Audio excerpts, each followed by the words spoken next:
So today we are talking about cardiovascular disease. Cardiovascular disease is the leading cause of death worldwide. I think people think it's cancer, but it's actually not. It's cardiovascular disease. And for all you women out there, I think people think about breast cancer as a leading cause of death, and it is one of the leading cause of cancer deaths. But actually, cardiovascular disease kills more women annually in the United States, and I think it may be worldwide, than all cancers combined for women. So we got to take this seriously. We have to take our heart and our blood vessels seriously. So what is cardiovascular disease? What is the cardio and what's the vascular? So cardio is heart and vascular is the blood vessels. So the blood vessels are the highways that bring blood from the heart out to the organs, out to your body to supply it with oxygenated blood to operate appropriately. It's like the blood vessels, the vascular tree is the highway that delivers blood to our organ systems to so they function. It's also a a set of highways that brings blood back from the tissues back to the heart through the lungs to get more oxygen. But what we're going to be talking about today is cardiovascular disease in the most pure sense, heart and blood vessels on the arterial side. That is the blood vessels that supply blood directly from the heart with fresh oxygen to the organs that they supply. So we're going to talk specifically about the risk factors for cardiovascular disease. I think people often think of cardiovascular disease as about heart attacks. They think heart disease and they think heart attacks.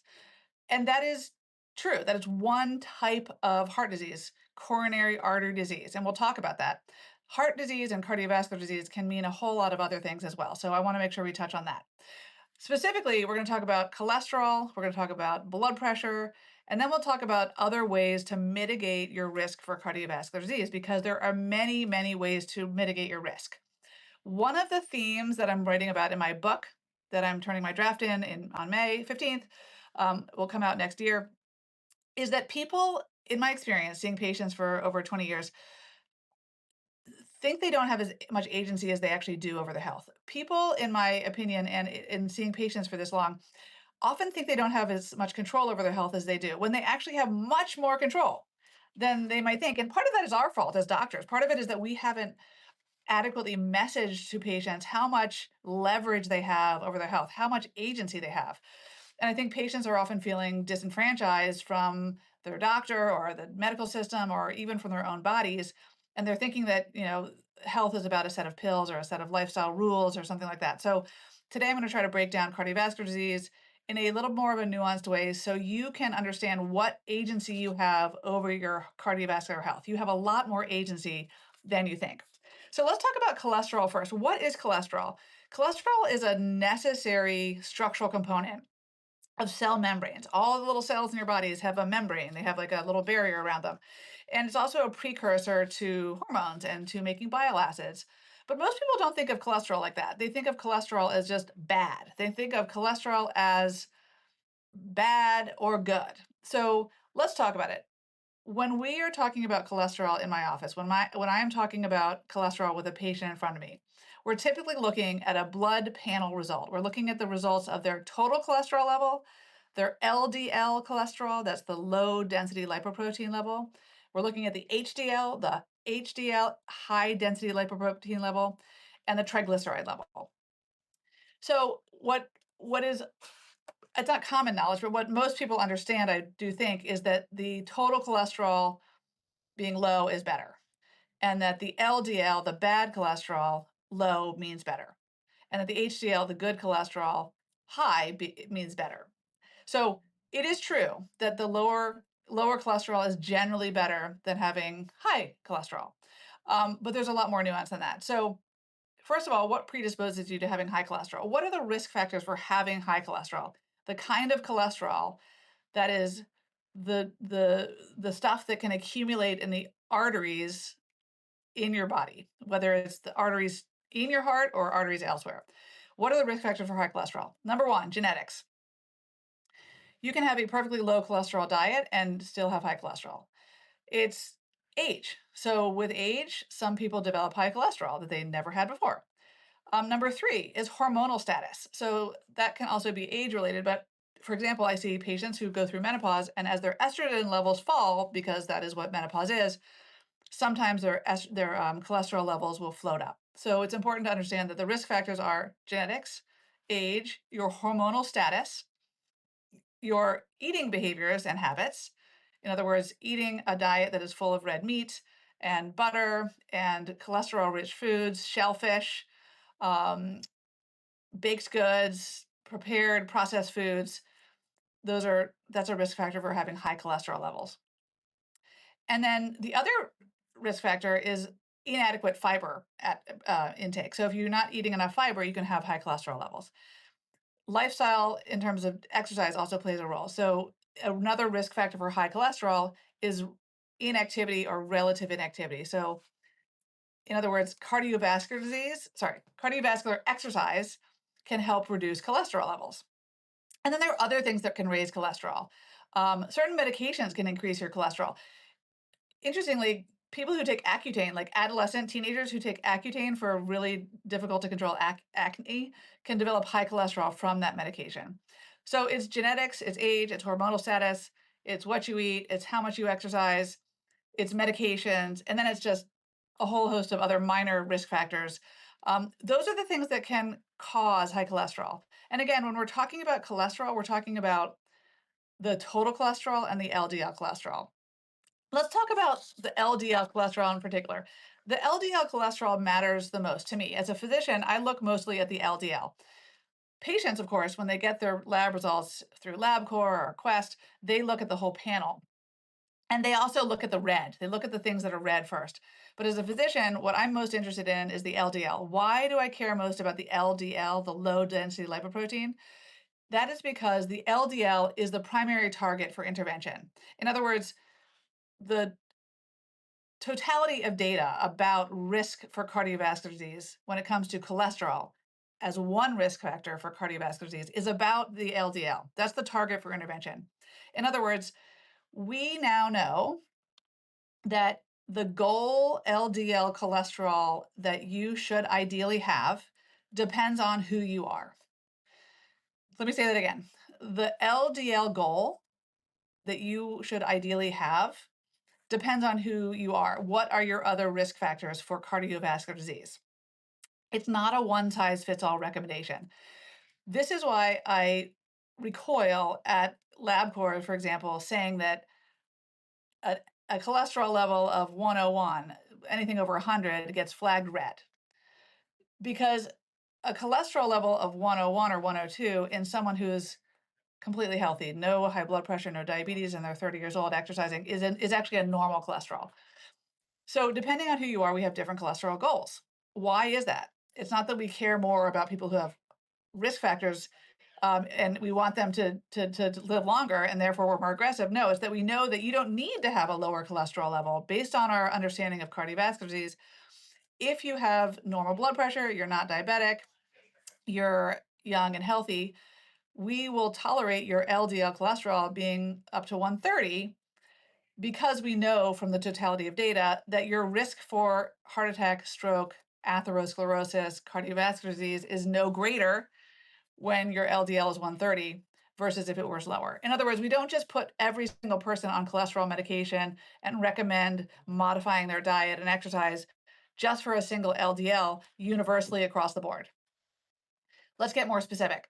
Your LDL cholesterol goal is going to be the lowest. We are going to want your LDL to be very, very low, and it's an actual number, 70 or below. The LDL should be 70 or below. If you have known atherosclerosis, that is cholesterol accumulation in the arteries that supply blood to the heart, those are called the coronary arteries. We want that LDL to be under 70.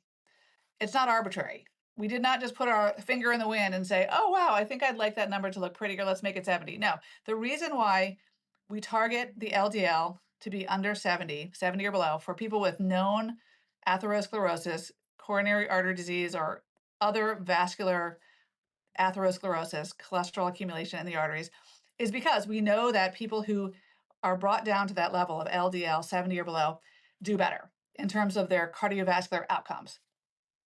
If you have hypertension, does your LDL need to be under 70? Nope. Is it bad if it's under 70? No, but you don't need to get it down that low. Under 100 is best. So when you have hypertension, we want your LDL to be under 100. So when patients with hypertension have their LDL low density lipoprotein level under 100, we know from the abundance of data in the cardiovascular literature, people generally have better outcomes because cardiovascular disease is promoted by the combination of the following risk factors: high blood pressure, diabetes, high cholesterol, age, genetics, and a family history of premature heart disease. So, when we're talking about how to bring your cholesterol level down, let's say you have an LDL cholesterol level of 130 and you have hypertension. And we know because of hypertension guidelines, your LDL should be under 100. We want to get that LDL down. So, what do we recommend to patients? What do I tell my patients every single day? It's not really I tell them, I don't, well, I guess I tell them, I don't lecture to them, but I say, okay, Mr. Jones, your LDL is 100.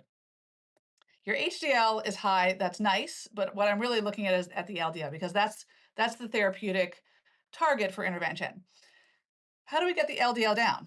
The first thing first is cardiovascular exercise, optimizing your metabolic health, and limiting cholesterol-rich foods in the diet.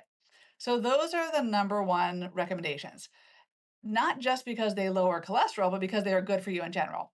So we know that if you are to reduce your cholesterol in your diet, your cholesterol will come down. The problem is, of course, when people are not eating a cholesterol rich diet and their cholesterol is still high. So, I tell people all the time, I don't want you to become like a monk or live like, you know, like you can't eat. If there's not much room in your diet to modify it, let's not go crazy. But there are definitely foods in your diet that you could reduce. If there are, then you want to start there. Shrimp, other shellfish, red meat, butter, high fat cheeses, like those oily, stinky cheeses, um, prepared processed foods, um, ice cream, high fat dairy. Um, those things can definitely promote cholesterol levels in the bloodstream being higher and therefore provide extra risk for cardiovascular disease, atherosclerosis. So, diet is one. We talked about this already. Increasing your fiber intake. Taking Metamucil or Citrusel, if you already get fiber in your diet, taking a supplement, fiber supplement, can really make a difference. Adding oatmeal, adding fruits and vegetables, adding ideally fruits and vegetables to every encounter with food in your day would be terrific. And then, of course, cardiovascular exercise helps lower LDL. When you are already exercising as much as is reasonably possible, and you're eating a high fiber, low cholesterol diet, and you're doing the best you can, and you're not going to like quit your job and become like, a weightlifter, kind of like, you know, sort of one of these like health influencer people who like counts their carbs and protein every single minute of the day. If you're reasonably exercising and you're reasonably eating and your cholesterol is still high and you need to get it down further, that's when we start to think about cholesterol medication. Let's talk about cholesterol medication and let's talk about how we make the decision on when to initiate cholesterol lowering medication versus when we sit tight and wait for lifestyle modifications to hold or take effect. So a number of people have been asking me in my chat about the coronary artery calcium scores. They've been asking me about cholesterol medication. One person asked me this morning about the risk of the radiation associated with the coronary CAT scan itself. Excellent, excellent question. Everything, as I said in the top of the show here, everything carries risk. So, what I'm talking about specifically is called a coronary artery calcium score, CAC. A coronary artery calcium score is a very simple test that is very much more widely available now than it was even 10 years ago, that measures the amount of or a percentage of calcification that is seen in the arteries of the heart. So basically, it's a fancy x ray of your heart and it looks at calcium in the heart. Calcium as a proxy for cholesterol accumulation in the arteries of the arteries of the heart that supply blood to the heart muscle itself. Those are the coronary arteries. If you have a high cholesterol blood test, like if you have high cholesterol in your blood, you go to your annual physical and your LDL is higher than it should be based on who you are. We talked about this a minute ago. Depends on who you are as to what your LDL is, what your LDL target goal is. If your LDL is higher than it should be for your particular health profile, it is not unreasonable for your doctor to perhaps suggest getting a coronary artery calcium score in the course of conversation about how to bring those levels down. When do I recommend a coronary artery calcium score for patients? I recommend getting this scan to look for calcium in the arteries of the heart when, number one, I have a patient who's particularly high risk for developing coronary artery disease, like I think they might have it, and I want to see if they do. And when they're already doing the diet, exercise, lifestyle modifications to bring their cholesterol levels down, and we're on the cusp of putting them or we're considering cholesterol lowering medication. Why is the coronary artery calcium score so useful in that decision making? Here's why. If a patient of mine is at high risk for coronary artery disease, meaning they have some risk factors, maybe they have high blood sugars, maybe they have high blood pressures, maybe they're in their 70s, maybe they had a family history of early heart disease, maybe they had a family maybe they for other reasons, maybe they're a cigarette smoker, another big risk factor for heart disease. I forgot to say that in the beginning. It's a big risk factor. I did not leave that in. I left it out. So let's say I'm suspecting coronary artery disease in a patient and they have high cholesterol. And let's say this person's not thrilled about going on cholesterol medication like Crestor or Lipitor. So that's when I'll order a calcium score. Because if the patient has a 0% coronary artery calcium score, in other words, they do not have obvious evidence of visible cholesterol plaque in their arteries, then I am more comfortable, and I convey this to the patient, of course, not putting them on medication for cholesterol. In other words, if someone has no obvious cholesterol burden in their heart, we can tolerate or give the patient more time to work on diet, exercise, lifestyle modification. Are there exceptions to that? Benevolent chocolate's helpful. Yes, interesting. Thank you, Danielle, for bringing that up. Um, plant I can't read the bottom of your question. Um, can you write it again, Danielle? So there are exceptions to this rule. So what I just said is that if someone has a 0% coronary artery calcium score, they have no obvious plaque in their coronary arteries and they have high cholesterol, then it's reasonable to wait in many cases on putting someone on a cholesterol medication. If, however, they have a non-zero score, let's say someone has a score of 50 or 100 or 300, then we know that this person's blood cholesterol levels are high and the cholesterol is sticking, if you will, sticking or adhering to the interior of the arteries of the heart, which can promote heart attack and in other organs, other problems. So when someone has known coronary artery disease, that's when we go to that LDL target of 70 or below. So that's when we're more aggressive about lipid lowering. Now, of course, the score matters. You can have a score of 5, which is very, very mild.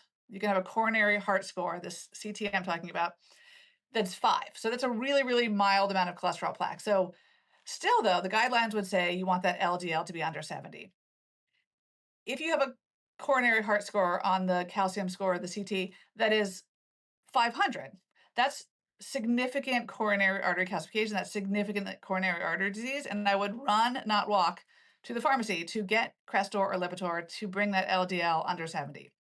The reason being that we're trying to get that LDL under 70, and also because the statin medications, the Lipitors, the Crestors, the simvastatins, the pravastatins, those medications help reduce cholesterol levels. They also have an anti-inflammatory effect on the blood vessels themselves to help, number one, reduce the likelihood of further plaque accumulation, and two, to stabilize existing plaque. So the statins, in other words, have benefits outside their that go beyond just the ability to lower cholesterol levels. Yes, Benecol is the brand of chocolate that contains plant steroids, sterols. Yes, thank you, Danielle, for bringing that up. Those that can certainly help with cholesterol lowering. Um, what so the let's talk about the question the woman asked me this morning in my chat. She said she's in her 70s. I think she said she was 77 and she's been advised to get a coronary artery calcium score. And she said, I'm worried about the radiation from the heart scan itself. Is it worth it for me to get that test? And my answer to that was, it depends. Indeed, the coronary artery calcium score is not a zero risk. It's radiation to the chest. It's not a lot, but it's still radiation. So you have to weigh the risk of the radiation against the risk of not having that information at your fingertips. So for someone who's 77, she didn't give me her whole health profile, but for someone who's 77, um, whom if you're already on a cholesterol medication and your cholesterol is already low, then you may not benefit from that information knowing that you have coronary artery disease or not. If you're already treating yourself as if you have cholesterol, as if you have coronary disease, you've already targeted that LDL to be low, or it's naturally low, and you're eating healthy and exercising, then it may not make sense to know if you had coronary artery disease. If you needed that information though to motivate yourself to quit smoking, to motivate yourself to get your blood pressure down, which also can help with coronary artery disease prevention, then it might be worth knowing. It might be worth undertaking the risk of the test itself. I hope that makes sense because every test has every test has a risk. Having a colonoscopy has a risk. Having not having a colonoscopy has a risk. The question about what you should do with regard to testing, whether it's about your heart or your colon or whatever, is the risk of the test against the risk of not having that information the test might reveal. So in the case of a person with borderline high or high cholesterol levels who's reluctant to be on a statin, who's at higher risk than the average person for coronary heart disease, who I want to know that information in order to then more specifically and scientifically target their LDL cholesterol goal, the coronary artery scan can be very, very useful. It's also really reassuring when someone who has like a family history of premature heart disease has a 0% score. That means that person it's very unlikely they have significant coronary artery plaque, such that when they get chest discomfort after they ate a big meal or a sausage, that's spicy and they get pain in their chest from that, they know it's not their heart. Or they essentially know it's not their heart. It can cause a lot of, we don't order tests just for reassurance, but it certainly is handy dandy when someone has a 0% coronary artery score. A, we can relax a little bit about their cholesterol levels and focus on the diet and the exercise and not fuss about medications. And B, we're pretty certain they're not going to have a heart attack anytime soon because you can't have a heart attack if you don't have coronary artery disease. Are there exceptions? Yes, but it's rare. And can a coronary heart scan be wrong? It can. The coronary heart scan detects hard plaque, calcified plaque. It doesn't detect soft plaque. But let's just say that a 0% heart scan in someone who is generally a healthy, active person is pretty darn reassuring. Okay, I'm going to talk now about lipoprotein little a and apolipoprotein B. I don't know if you guys know what these things are. And someone asked me a question. I'm sorry, I'm ignoring them. What's the difference between cholesterol and fat listed on foods? That's a great question. Oh my gosh, I grew up in the era, you did probably too, where like fat was thought to be evil. Fat was thought to be terrible. That was like the Snackwell cookies era where it was deemed okay to have like, boxes and boxes of fat-free cookies as long as there was no fat in the cookies. And we thought fat was bad. The truth is, not all fat is bad. There are good fats. Good fats are things like avocados, nuts, olive oil, uh, certain, they're good fats. Not to mention that like fatty fats are sometimes good because they give us pleasure and joy. My dad turned 80 yesterday and we had a delicious pie last night and it was full of fat and it was good for the celebration and good for everyone's mood. I wouldn't do that every day, but my point is that fat, first of all, shouldn't be a moral thing. And second of all, there are such a thing as good fats and bad fats, not from a moral standpoint, a moral standpoint, but from a health standpoint. Cholesterol, on the other hand, is generally cholesterol in the bloodstream, if it comes from dietary sources, comes from the kinds of fats that are thought to be bad, processed, prepared foods, and all the things I went over earlier, high fat dairy. Um, but take shrimp, for example. So shrimp has high cholesterol. Lobster has high cholesterol in it, which is not ideal for cholesterol levels in the bloodstream. Um, but shrimp and lobster have lots of health benefits. They're protein rich and they're delicious. So, you know, it's important to understand nutrition on a more sort of granular level than just like good or bad. I think it's a great question. Okay, so let's talk about when we're talking about fats, we're talking about um, cholesterol rich foods. We're talking about LDL, the quote bad cholesterol level that's in your blood test with your doctor, and how, just to recap, how it depends on who you are, it depends on your clinical context, your other medical risk factors as to what your LDL target should be. In other words, not everyone needs to have a cholesterol that's low. Not everyone needs to have an LDL that's under 100. Not everyone needs to have an LDL under 70. But if you have known coronary artery disease, that is plaque in the coronary heart arteries, you should have an LDL under 70. You can find that out if you have a heart scan. You can assume that you have that if you have all the risk factors, and your doctor might just say, I don't want to do the CAT scan. We're just going to treat you with a statin and lifestyle modifications to get you under 70 because you have all the risk factors already. And that would be a decision you could make with your doctor. Or you could get the information with the heart scan and then target your LDL based on that information. If you have hypertension, your LDL should be under 100. The lower the better, but it's not true that everyone needs to have low cholesterol. It's just not true.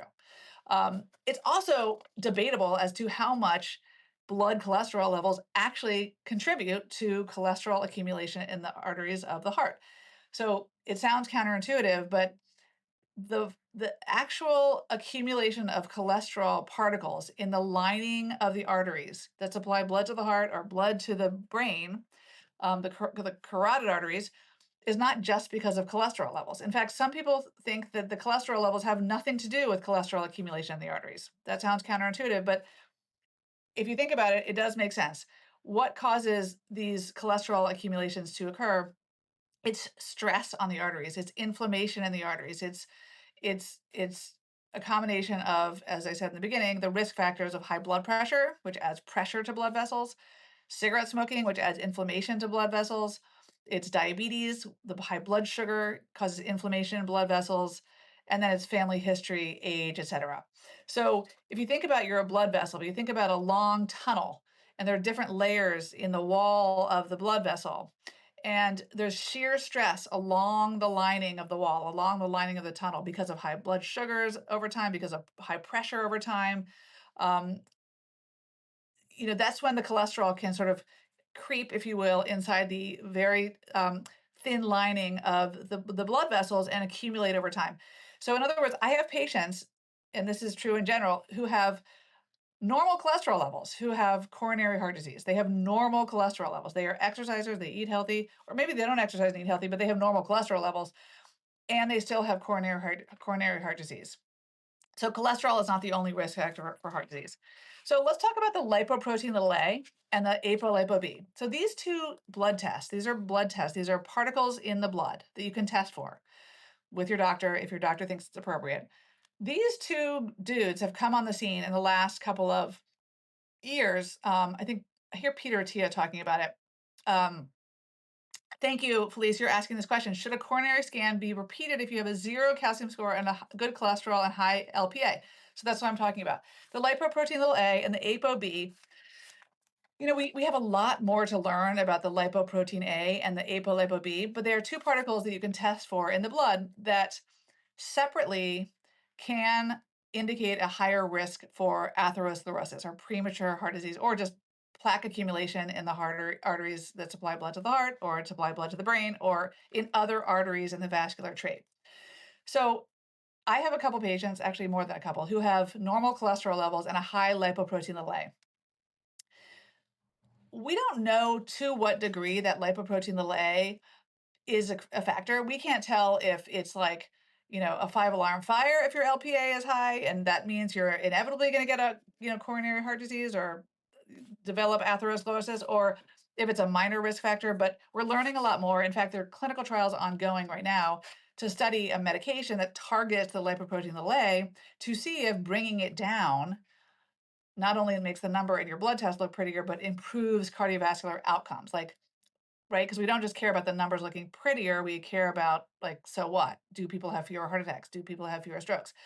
So there's a lot of information that's unfolding. For now, what do? I do what the American College of Cardiology recommends, which is check a lipoprotein A on my adult patients one time. The lipoprotein little a is thought not to be dynamic. It's thought to be like a fixed level over the course of a lifetime. Have I seen it change over time in people? Yes, absolutely. But the general recommendation is to check an LPA once in someone's lifetime.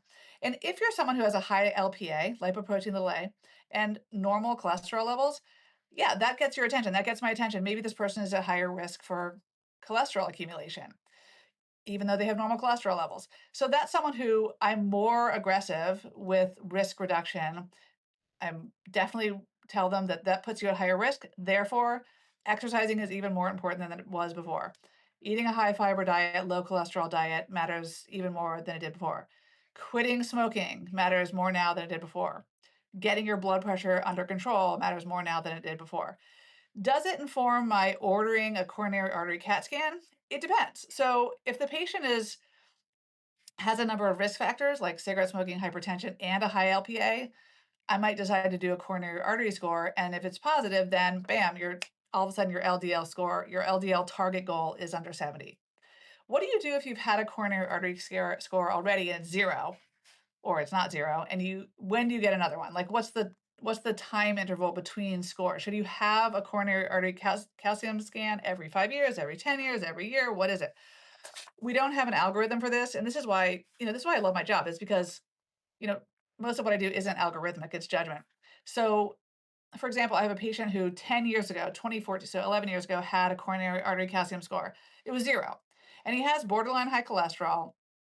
He's now in his 60s instead of his 50s. And because this new guideline has come out where we check LPAs, his LPA is really high, like super high. Like it's in the high, it's like 190. So I am going to order him another coronary artery calcium score. It's been 10 years. He's got a high LPA. He's got borderline high cholesterol levels, despite being on max dose of Crestor. So I want to know, does this person now have plaque accumulation such that I need to really drive that LDL down for him and have him potentially start Ozempic for some weight loss and metabolic efficiency to help further reduce cholesterol and improve metabolic health, which also improves the risk for heart disease. So these are really, really fun questions to answer for me. Maybe this is repetitive and boring for you, but I find it really interesting. In fact, I almost became a cardiologist because I think cardiology is such an interesting field, and because the heart is pretty darn important, and because it is it's the pump. It's the pump that brings blood and oxygen to all of our organs and allows us to function. Um, so how often should you get your cholesterol checked? Well, I would say it depends on who you ask as to what the actual expert guidelines are. I'd say at least once a year. But if you're on cholesterol lowering medication, it may be more often that you need it. If you have heart disease, you may need to be cholesterol, you may need your cholesterol to be monitored even more. Does the LPA fluctuate? Should we check it every 6 months? So great question, Anna. LPA, as I said earlier, is thought to be fixed and pretty static through someone's lifetime. So I actually only check it once in a lifetime. Have I checked it more than once in a lifetime for patients? Yes. And sometimes it varies, but it's generally in the same range. So the American College of Cardiology is recommending now doing an LPA once in a lifetime. The apolipoprotein B, however, is dynamic. The ApoB is the other marker that you can test for in your blood, along with the traditional cholesterol levels, the LDL, the total cholesterol, et cetera. The apolipoB is another biomarker that is dynamic. In other words, it will come down when you cut out shrimp and sweets and you exercise more and you eat more fiber. And it will tend to go up when you've been on vacation and you gained 10 pounds and you stopped your cholesterol medication. It tends to go up like that and down. So the ApoB is something I monitor alongside cholesterol levels when I need to monitor someone's cholesterol levels for a particular reason. The ApoB, when it's high, akin to what the lipoprotein A says, can predict an increased risk for atherosclerosis, that is, cholesterol accumulation in the arteries. ApoB is thought to be an independent risk factor for cardiovascular disease. Again, we still have so much more to learn on LPA and ApoB, but for now, I would suggest when you go in for your annual physical, especially if you're over 50, to get not just the cholesterol panel that's the traditional one, but also the ApoB and lipo-A, and ask your doctor about whether or not you should get a coronary artery scan if you're at all high risk for coronary artery disease. And certainly, if you're a smoker, if you have high blood pressure, if you had historically high cholesterol, family history or early heart disease. But that decision has to be weighed against the risk of the radiation itself and certainly is not necessary for people who don't have risk factors for coronary artery disease, who are young and healthy, and certainly also for people who even are at high risk who are already treating their cholesterol levels with statins. So if your cholesterol is already low, you're already exercising, you're already eating healthy, you already have an LDL of 70 or below because that's where your LDL landed on your cholesterol medication, you're essentially already treating medically the coronary artery disease, and that could be an argument against having the scan because what's that going to change? In other words, we only try to order tests. I try to only order tests that are going to change clinical management. I don't order tests just to say I did. I don't order tests just because someone read about them on the internet. I don't order tests just for reassurance. However, reassurance is a powerful thing, and patients know a lot of things too. And so I always entertain things people bring into me. Whew, that's a lot about cholesterol. Do you have any other questions about cholesterol? That was just a 38-minute little chat about cholesterol. I did not know I had 38 minutes of chat about cholesterol in me, but apparently I do. Let's talk about blood pressure. So, blood pressure is another risk factor for heart disease. Now, we've been largely talking about coronary artery disease, but I'm talking about heart disease in general as well. I'm talking about not just the plumbing, the coronary arteries. I'm talking about heart disease in general. Let me just break this down. Hearts have an electrical system, they have a plumbing system, they have an infrastructure, and then they have like a casing around it. So hearts are like little houses. They have heating. Well, they don't. Do they have heating? Not really heating. Sorry. They have electricity. They have plumbing, and they have doors and windows. So the electrical system is the system that's responsible in the heart for the heart beating in an organized way. You've probably heard of atrial fibrillation. You've heard of um, heart palpitations. Those are aberrations in the electrical system of the heart. When the electrical system is on the fritz. So the heart has an electrical system, and you can have heart disease, can be an electrical heart problem like atrial fibrillation. You can also have a plumbing problem with your heart. That is coronary artery disease. That is when the arteries that supply blood to the heart muscle itself have blockages or partial blockages. That's as a result of what we've talked about already, cholesterol accumulating in the arteries of the heart because of high cholesterol levels in the blood itself, cigarette smoking, diabetes, hypertension, family history of early heart disease, age, and genetics. Um, so, and then the heart has valves. The heart has an aortic valve, it has a mitral valve, it has a tricuspid valve, it has a pulmonary valve.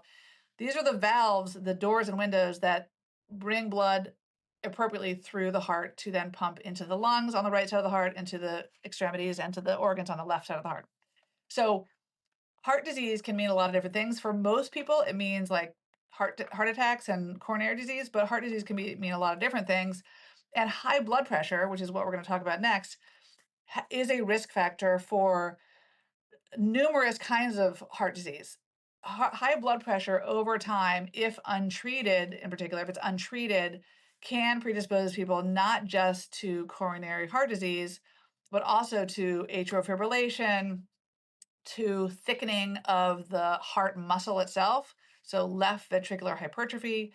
It can also predispose people to arrhythmias. It can predispose people to heart valve dysfunction. Um, yes, hi Kim, hi Kim. Do triglycerides play a large factor in heart disease? They can. So triglycerides are a type of cholesterol. Just going back to part one of this conversation, my 38-minute little ditty about cholesterol. Triglycerides, particularly when high, can participate in the accumulation of cholesterol in the arteries of the heart. Um, and triglycerides are high for a number of reasons, because of diet or because of inadequate physical exercise, because of extra weight. So let's go back to blood pressure. I talked about this in one of my Q&As recently. I think I even talked about it in one of my live Q&As. But so blood pressure can predispose you to the plumbing parts problems with the heart, coronary heart disease. It can predispose you to an electrical problem like atrial fibrillation. It can predispose you to a leaky valve problem. It can predispose you to cardiomyopathy, which is a problem where the pump, the left ventricle of the heart, gets thick over time. So why do we care about blood pressure? Because of those things. What are the risk factors for having high blood pressure?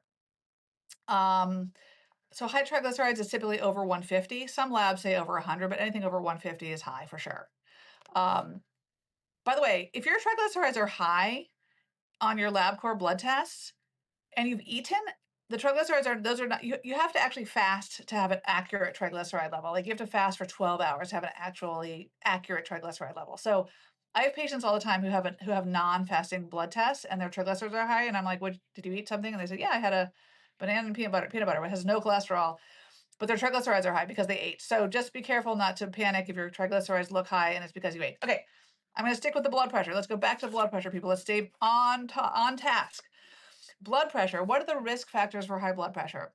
Age, good old genetics, um, and also certain medications. So medications like steroids can raise blood pressure. Medications like stimulants, like Sudafed, Advil, meloxicam. I saw a patient this week who has an arthritic hip. He's waiting to get a hip replaced, and he's taking, I think it was meloxicam or diclofenac for his pain as he awaits the hip replacement. And the diclofenac is jacking up his blood pressure.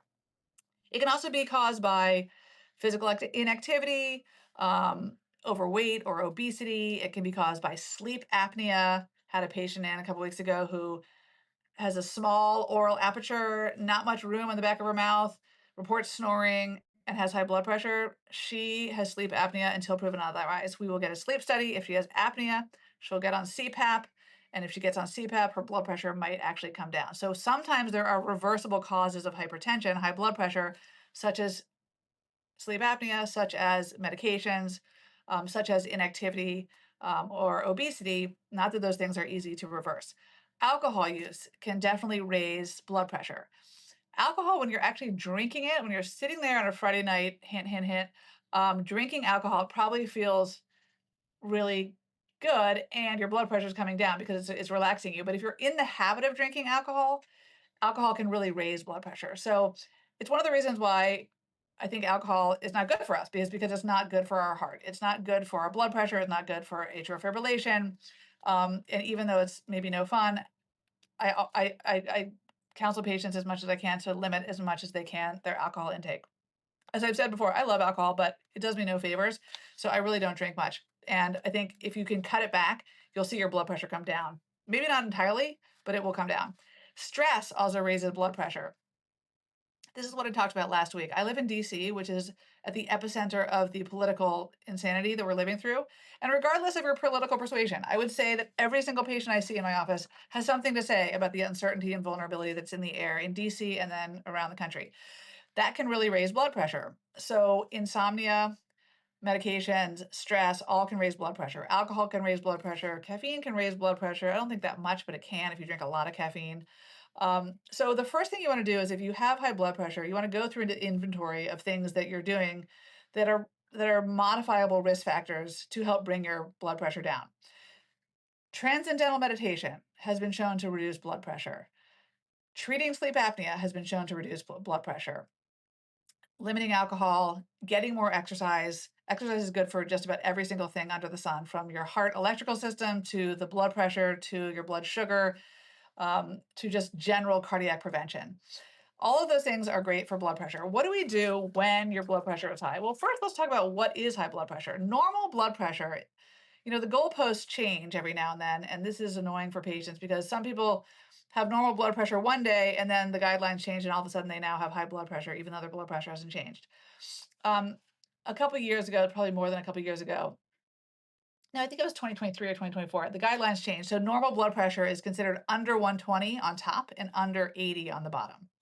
So 120 or below, 80 or below, top, bottom. The top number is the systolic blood pressure. The bottom number is the diastolic blood pressure. Elevated blood pressure is then 120 to 129 on the top, and then anything over 80 on the bottom. Hypertension stage one.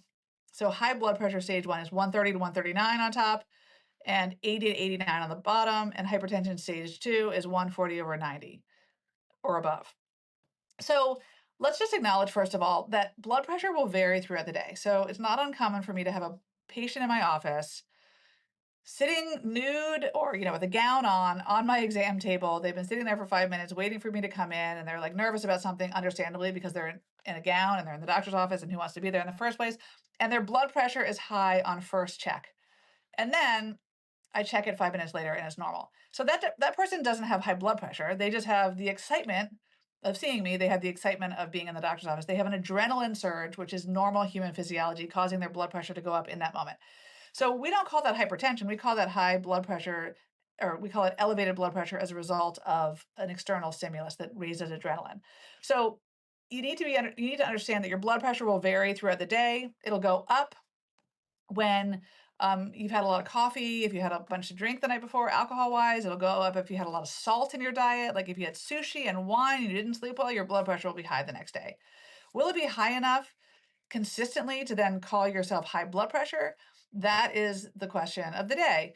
And that is where I recommend talking with your doctor about what are the modifiable risk factors in your life that you can change reasonably and sustainably to reduce your blood pressure, and what are the fixed elements of your blood pressure. In other words, if someone comes in and they have high blood pressure readings that doesn't come down in my office when I've checked it 3 or 4 times, and they come back 2 weeks later to check their blood pressure and it's still high, um, and they're doing all the things that can reduce blood pressure lifestyle wise. They're limiting alcohol, they're limiting caffeine, they don't have sleep apnea, um, they're getting regular rest, they're not under any particular stress. Although, who is that person right now? I'd love to meet you. Um, then we start thinking about medication, because consistently high blood pressures, particularly if they're over 140 on the top or over 90 on the bottom or both, then we think about medications. Then we think about pairing medication for blood pressure with lifestyle modification. Lifestyle modification is always first line, but we don't want to deprive people the benefits of modern medicine when A, we know how harmful high blood pressure can be over time, and B, when the medications we use for blood pressure are used in conjunction with lifestyle modifications, and they are generally so darn safe. The only major downside of blood pressure medications, in my mind, is the chance that we're treating something that is a reversible thing. Like, I never want to treat someone for high blood pressure whose blood pressure is high because they're overusing alcohol, or because I haven't done a good enough job counseling them about salt or activity and the benefits of a low salt diet and physical activity on their blood pressure. But if someone comes in, their blood pressure is 200 over 100, I'm not going to waste my time talking. I'm not going to spend much time. Not waste. I'm not going to spend much time counseling them on lifestyle stuff that day. I'm going to get them on blood pressure medicine, and then we're going to talk about the lifestyle stuff. So it depends on what the numbers are. But in general, for people who have consistently high blood pressures in the 140s on top and or in the 90s or above on the bottom, we want to pair medication with lifestyle modifications. And by the way, people can come off blood pressure medicines. It's not a life sentence. In fact, if your blood pressure is high and you go on medication and you then quit drinking alcohol, or you lose 20 pounds on Ozempic or with some other lifestyle, change, where you sustainably lose weight and in a healthful way, people lower their blood pressures and then they can come off blood pressure medicine. In fact, one of the many marvels of the GLP-1 medications is their effect on cardiovascular disease, their benefit to cardiovascular disease. Not only do they help reduce cholesterol levels, they help people bring their blood pressure down over time. I'm not an evangelist for GLP-1s, despite what you might think, but they are particularly good at helping people reduce their cardiovascular risk insofar as they help with metabolic efficiency, which is largely those are the biggest risk factors for heart disease in the first place. So how do we treat blood pressure? Lifestyle, as we talked about, and then we use medications like, my favorite is losartan or olmesartan. These are angiotensin receptor blockers.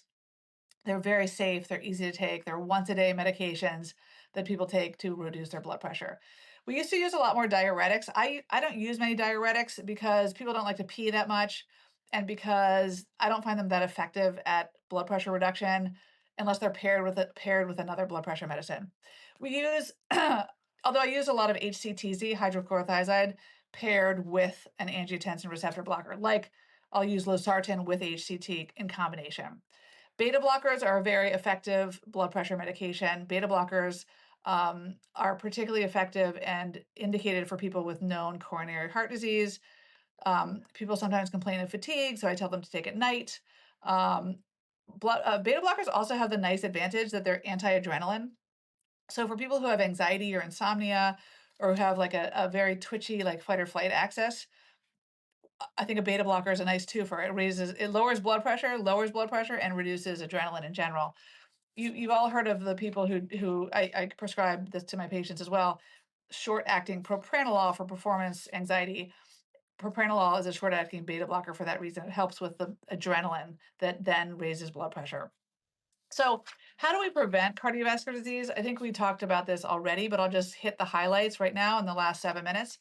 Preventing heart disease is, as I also said in the very beginning of this talk, has a lot to do with it has there's a lot more of control than you think you have. So people often think they don't have as much control over their health than they do. And that to me is one of the tragedies of the American medical system is that people think they conceptualize health as a perfect cholesterol level, which may not even apply to them. They conceptualize it as a perfect body mass index, or they conceptualize it as a certain diet or certain exercise routine or a certain algorithm that a fitness guru has mapped out, or a certain lifestyle or socioeconomic status.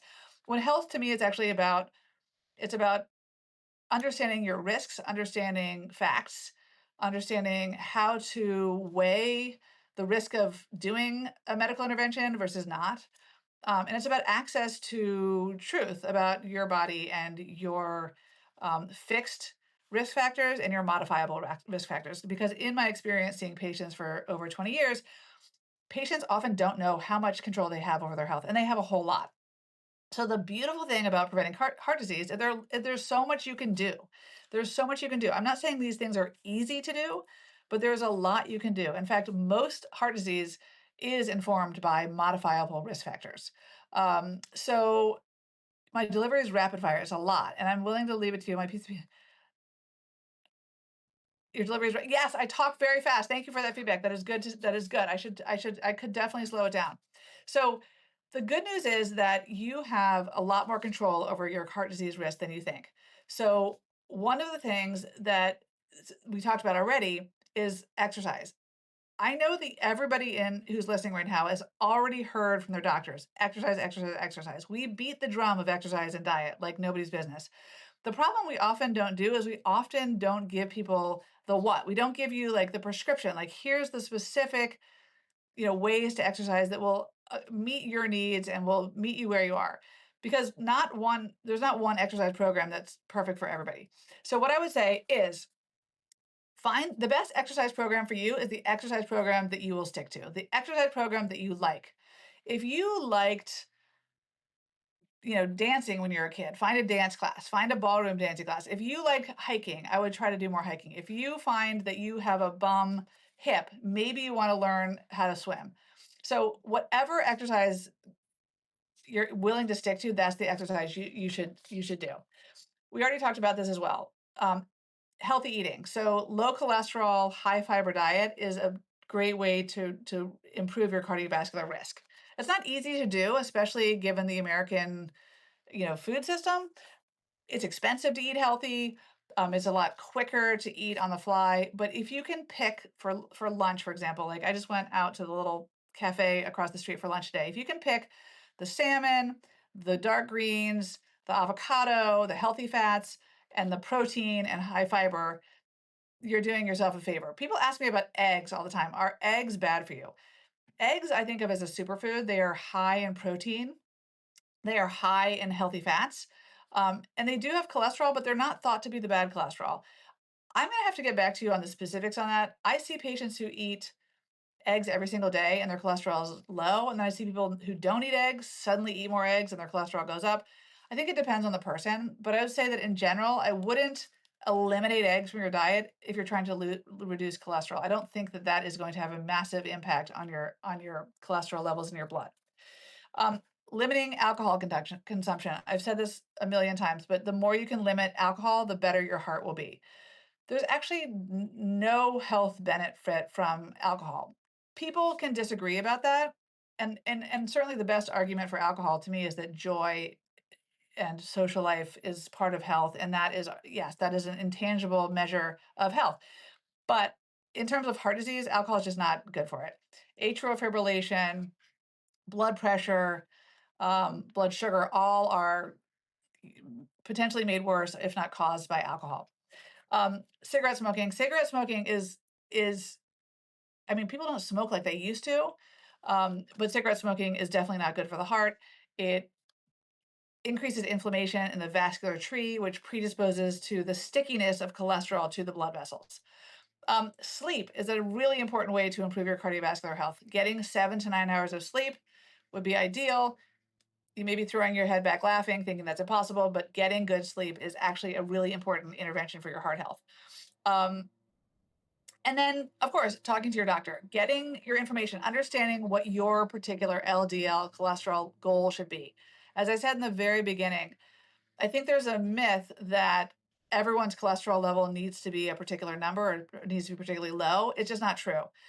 It depends on who you are, what your other cardiac risk factors are, as to what your LDL cholesterol target goal should be. And then ask your doctor if you're in the sort of middle age range, you're an older person, or you have cardiac risk factors, whether or not a coronary artery calcium score (CT) would be helpful to risk stratify you, to know what risk level you are, and to know with more specificity what your target LDL cholesterol should be. Woo! I do talk really fast. I pack a lot in, and I really welcome the feedback because if me talking slower would help, it might actually help me too, but that would be really helpful to know.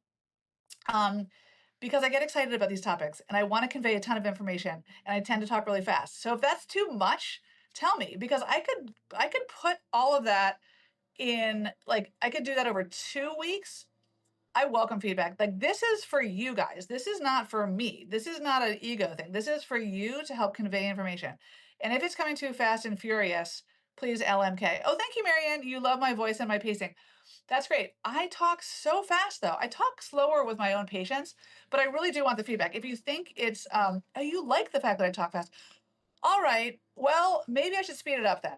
So I really appreciate the feedback. I really appreciate you guys showing up. I also would love to know what, since I have 260 of you guys here on the line, is it helpful to do like one sort of organ system at a time in in these live Q&As, or is it helpful to do just like a free for all like mashup? For a while I was doing these Q&As about they would cover like menopause, like UTIs, osteoporosis, and like obesity drugs all in one. Or do you like it better when I do like one organ system? Like today I did cardiovascular disease. And then, last week or 2 weeks ago, I did menopause with Sharon Malone, my friend who's famous and on Oprah and stuff. Or do you like one organ system? Okay, Marianne. Marianne likes one organ system. I think that's better because I think then for people who are going to go back and watch this later, they know what they're getting. I also think I'd like to make this shorter. Like I like to make it 30 minutes, but I have so much to say. It's very hard for me to keep it to 30 minutes. I can't even believe I've been talking for an hour.